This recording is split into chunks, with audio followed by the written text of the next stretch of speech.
Papa mummy के लिए best gift Saregama कारवां।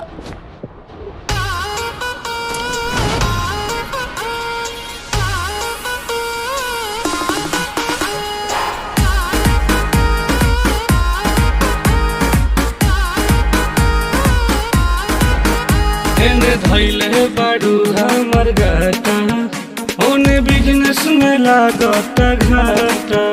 हमार बेग से जल्दी तू बांधो, अभी निकले के पड़ी होटाटा। सोना के सिकड़ी ले आई बुझे गोरी, आएंगे अगली बार में। जब से पड़ा बड़ा रसियन के प्यार में, एको दिन नहीं रहेला बिहार में। जब से पड़ा बड़ा रसियन के प्यार में, एको दिन नहीं रहेला बिहार में।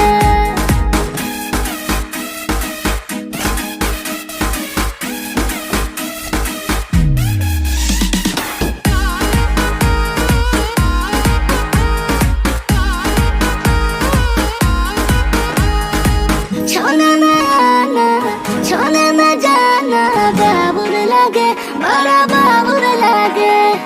सोना हवाना काम का बहाना बाबुर लगे, कुछ बाबुर लगे। सबके बोरिया सुनो ये गुड़िया, डलल बाड़ू कपार में। जब से पड़ा बड़ा रसियन के प्यार में, एको दिन नहीं रहेला बिहार में। जब से पड़ा बड़ा रसियन के प्यार में, एको दिन नहीं रहेला बिहार में।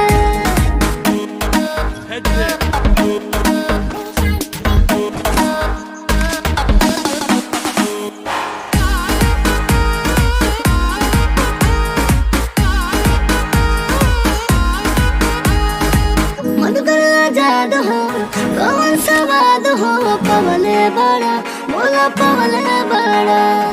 एगो सवरिया अपन में हरिया, भूलवले बड़ा तो भूलवले बड़ा। सुनो ये गोदी लगावे खाती चोरी, मारो न तीर तू अन्हार में। जब से पड़ा बड़ा रसियन के प्यार में, एको दिन नहीं रहेला बिहार में। जब से पड़ा बड़ा रसियन के प्यार में, एको दिन नहीं रहेला बिहार में। Go for the Arsenal. Papa mummy के लिए बेस्ट गिफ्ट